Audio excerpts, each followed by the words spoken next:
What's the story, Morning Glory? What's the word, Hummingbird? Thank you so much for clicking on my channel and for joining me for this review of Kandi and the Gang, Season 1, Episode 3, Rowdy Employees and Uptight Manager. So we start off with Torrin and Phillip. This is exactly where we left off in the last episode. So this is the Torrin and Phillip showdown. So they're going back and forth, having words with each other. Torrin gets up and he leaves. He ends up going back into the restaurant and he talks to Kandi. And while he's talking to Kandi about Phillip, Phillip happens to walk by and Torrin refers to Phillip as fake. And Candy's like, why are you saying that? What's going on there? So Torrin gives him the lowdown of what happened in the little cabana house. So, excuse me, after that, Philip actually goes to sit and talk to Don Juan. He insulted Torrin by calling him a big bird because he had on a yellow sweater.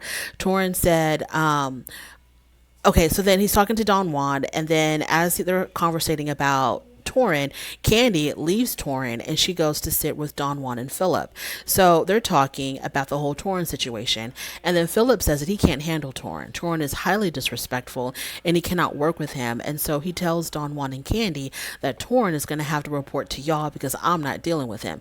And Candy's like, you don't tell us what to do. And this is where she says in her confessional, I pay you, you don't pay me. So you can't tell me what to do. So she tells Phillip he's going to have to figure it out with Torrin. So the next scene we have is Torrin goes over to Patrick and Melvin's apartment. Patrick is giving him the little tour of the apartment, and he tells Torrin that he wants him, he basically wants to hire him to do the interior decorating of the apartment, and he also wants Torrin to set up to host the housewarming party that Patrick is going to have at his new apartment. Moving on from there. So we're back at the restaurant. Dominique is late. She's the main bartender, but she's late. And Chandrika tells Brandon, or she says that Brandon lets Dominique do whatever she wants to do because that's his little boo thing. So he lets Dominique get away with murder. But while she's gone, someone else has to do the tending of the bar. So Brandon actually tells Brian, who is a recovering alcoholic, to tend to the bar. Now, Brian, up until this point, has avoided working the bar because, he's trying to stay sober and he's trying to stay clean, so on and so forth. But then Brandon just throws him in there and says, hey, you're going to be the main bartender until until Dominique shows up. So Dominique finally shows up 2 hours later. She is 2 whole hours late. And she looks around the little bartending area and she talks about how filthy it is, which it is. There's a backed up sink. There's trash all over the floor. And so she doesn't understand why nobody cleaned it up before she got there. Because, girl, that's your area. You're the one responsible to keeping that area nice and tidy. Why are you confused? So then Chandrika reports to Phillip all that's been going on, and I guess Phillip liked Chandrika confiding in him because I think he pointed out that he sees an improvement in Chandrika, and maybe Chandrika and Phillip, they're on the way to mending their very broken and toxic relationship. So Phillip pulls Brandon to the side and he basically tells him that he's going to have to take a more firm hand with the staff. He cannot go on the way he's been going on because the staff is really just running amok and running him instead of him running the staff. And in his confessional, Brandon says that I don't want to be that really strict, authoritative type of manager. Well, if what you're doing isn't working, Brandon, either get the hell out or figure out another way to manage these people because you have no respect. They don't care about anything that you have to say or do. So we're going to move on from there. So next thing that we have, the whole staff, they all get together for drinks and Chandrika shows up with her fiance June. While they're all together commiserating, Patrick invites everyone to his housewarming party. Chandrika said that she's not that crazy about going because the last time that June and Patrick were under the same roof, they had some type of a confrontation, and I guess it was over her. Brian then talks about who was he talking to? Was he talking to Torrin? I'm not sure. But at some point, Brian talks about how he was in a really dark place during the quarantine and that there were times when he would wake up and he wished that he would be able to go back to sleep because he didn't want to even face the day. He was so messed up over the quarantine. He was drinking more. He was already predisposed to taking drugs. And so that also increased during the quarantine. It was a really, really bad moment for him. Moving on. So we're back at the restaurant. Brian and Rashad are sitting at the bar, and Brandon tells them that they can't sit at the bar. And I think one of them, I think it was Brian, that says, well, you sit at the bar all the time. And Brandon says, well, he's the manager. He can sit at the bar if he wants to, but it doesn't look good when the staff is sitting at the bar. Well, first of all, how are the customers going to know who's the staff and who's the manager? They're just going to see employees lollygagging around at the bar, which is not a good look for the restaurant at all. So he's trying to like exercise his more authoritative style, like the way Philip directed him. And of course, Brian gave him some, talk back when he was told that he could no longer sit at the bar because he's been doing that since day one. So how come all of a sudden now you're telling me that I can't do something that I've been doing all along and it never bothered you before? So there's a conversation between Brandon and Philip. So Brandon talks about how, he tried to tell Brian to not sit at the bar anymore, and Brian talked back to him. So then Philip goes to Don Juan and talks to Don Juan about Brandon's management style. And Don Juan says that if Philip has to intervene with how Brandon manages the staff, then maybe Brandon is not cut out to be a GM. So then there's a meeting with Brandon, Brian, and Philip and Don Juan. So all the guys get together and they all talk about this whole issue with Brian's attitude and him talking back to Brandon when Brandon told him he couldn't sit at the bar anymore. So Philip is talking directly to Brian, kind of like, checking him with his attitude. And Philip says something like, he tells I don't know how it all started. Obviously, Brian is going to be Brian. He must have said something really smart to Philip, and then Philip says that you're lazy, you don't do anything around here, which I thought was really foul for Philip to do that, because when Dominique was 2 hours late, it was Brandon that stepped up and took over the bar. And every time that we see Brian in the restaurant, he's running around taking orders, greeting people, trying to keep the customers upbeat and happy. He's joking around with them. He's like a really personable guy. And for Philip to tell him you don't do anything around here and you're lazy, that was awful. That was so awful for him to say that, because it's so not true. This man works hard. He is working really hard to make Kandi this money. So, Philip, I don't know what the hell you're talking about. You must not be observing what's going on inside this restaurant. So then Philip says something like, I've been in your shoes. And Brian was like, you ain't never been in my shoes. I'm a size 8. What are you? So Philip then tells him that he's suspended because he didn't like the back talk. So he tells Brian that you're suspended. And Brian was like, based off of what? And he said it pretty loud that the customers around could hear. So Don Juan ends up taking Brian outside to let him cool down a little bit and talk to him, have a heart to heart with him. And so he's trying to calm Brian down and, asking him, why are you getting so mad? And, you're getting really loud. And then Brian tries to give his side of the story of how things went. And so then Don Juan tells him, well, you know what? He said that you're suspended. So, I'm going to let you go ahead and go home. So he leaves. So then Don Juan comes back in and he has a conversation with Philip. And Don Juan tries to tell Philip that, he has seen too many arguments between Philip and members of the staff.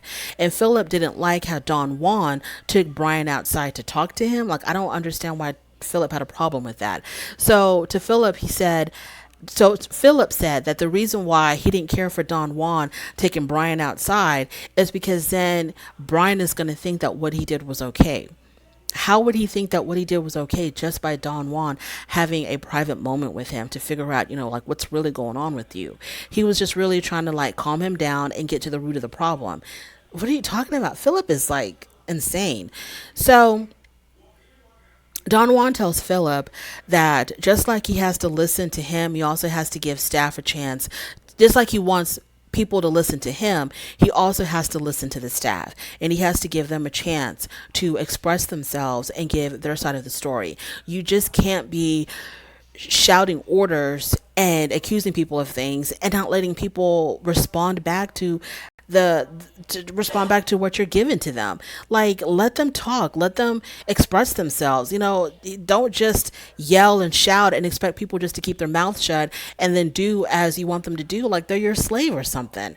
So Philip didn't like that. He didn't like how Don Juan was checking him, and so he gets up and he leaves. So Philip says that the staff has no respect for authority, and Don Juan may also be a part of the problem. So just because someone doesn't like what you say, Philip, all of a sudden they are a part of the problem. I don't know how Philip has survived as long as he has doing what he does, because if this is how he's always been, I just don't understand how he's made it through life. So then Patrick, he goes to see his boothing Safari. She has her own business. It's a body sculpting business. And he goes there to get some type of, they called it liposuction without surgery, without actually cutting him open.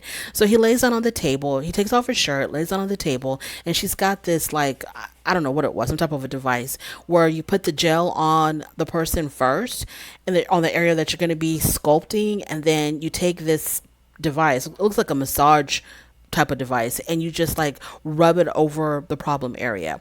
So I didn't understand why she didn't get like a paper towel or a cloth towel and fold it over the waist of his pants so that all that gel wouldn't get on his clothes. But whatever. So she's, treating him for his little, like he's got like a little pot belly or something, and it's supposed to freeze the fat and then you pee out the fat.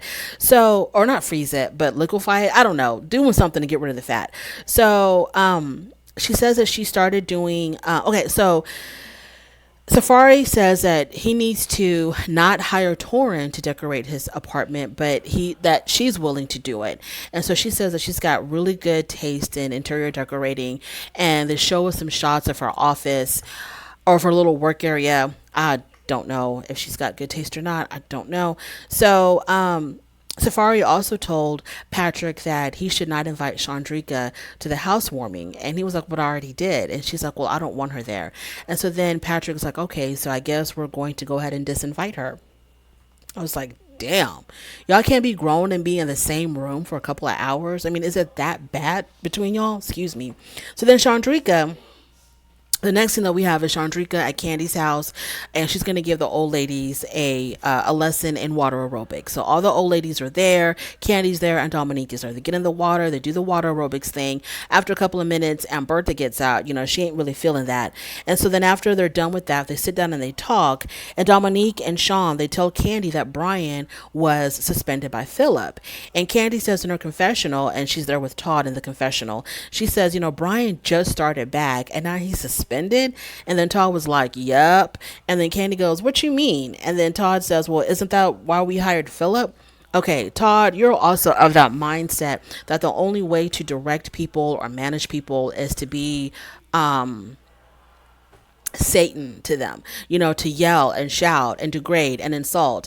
And that style of managing is so old school and it's so outdated. You need to talk to people like they're human beings, not just shouting at them and treating them like, like I said before, like they're your slaves. I bet if these people could carry whips and whip their staff, they probably would do it. So Chandrika says that Philip has been off her back lately because he actually sees her doing her job. And then Aunt Joyce was trying to say, not Aunt Joyce, yeah, Mama Joyce was trying to say, and whatever he sent you home for that day, you probably never did that again. I don't know if Chandrika really understood what Mama Joyce was trying to say. Basically, Mama Joyce was giving kudos to Philip that he was able to whip her into shape, because that particular day when he sent her home, whatever she did to get sent home for, she never did it again. So Philip's style must be working. So Mama Joyce, Aunt Nora, they love Philip to death. And Nora said that she likes him because he's not dating them little girls at the restaurant. And Bertha is the only one that doesn't really care for Philip. She doesn't care for Philip. I wonder if it's because he's gotten on her grandsons. I don't know. But Aunt Bertha don't really care for Philip. So then Brian and Torin, this is moving on to the next scene. Brian and Torin, they meet up for ice cream together. They talk about Philip, how crazy he is, how awful he is. Then Torin asks Brian what caused him to spiral out of control, basically what caused him to go back to drinking. And Brian was like, what, I was working those really long hours as a bartender, and the customers were so demanding, and I was getting so irritated. So in order not to cuss them out and lose my job, I started to drink, because then I would just get numb, and their irritating ways wouldn't bother me as much. So he said he was drinking a whole gallon a day, gallon of vodka a day, and he was already struggling with drugs before the pandemic, and his drug use just got worse during the pandemic, and he was just out of control. Then Torrin asked him, "What brought you out of it all? How did you decide that you're going to get help?" And Brian, he gets really emotional, and he says that it was his sister ending her life 3 months prior. So this like still fresh for him. 3 months prior, he said that's what encouraged him to try to get clean. He said that when they found her body, she had a gallon of vodka by her, and that's exactly what he was drinking. He said he was even coughing up blood. That's how bad it got for him. So this scene made it seem like, Torrin is like a really good friend to Brian, because he really sat there, he really listened to him. He was very sympathetic with what Brian was going through, and it was just a really heartfelt moment. So that was the end of the episode. So the conclusion is this: Philip, you need to change your ways. I don't know what the hell is your problem, why you're treating people like this, but when you see what Brian was going through with his own addictions, his sister passing away, and then you're just, barking at him and talking crazy to him and telling him he's suspended and talking to Torrin crazy. Brian, you don't know what people are going through in their private lives, and you don't want to be the cause of people's problems. There is a way to manage and lead people without causing them to hate you, without looking like a complete tyrant. And my only words to Philip is be kind. You can be a strong leader and treat people with some type of humanity and kindness. It doesn't mean that you're weak. It doesn't mean that you're going to let people walk all over you. You can still hold authority and demand authority and command respect from people without disrespecting them. That's all I have to say. If you made it this far in my review, thank you so much. I do appreciate it. Please don't forget to rate the video, and if you can, most definitely subscribe. I would really appreciate that, and I would definitely talk to you later.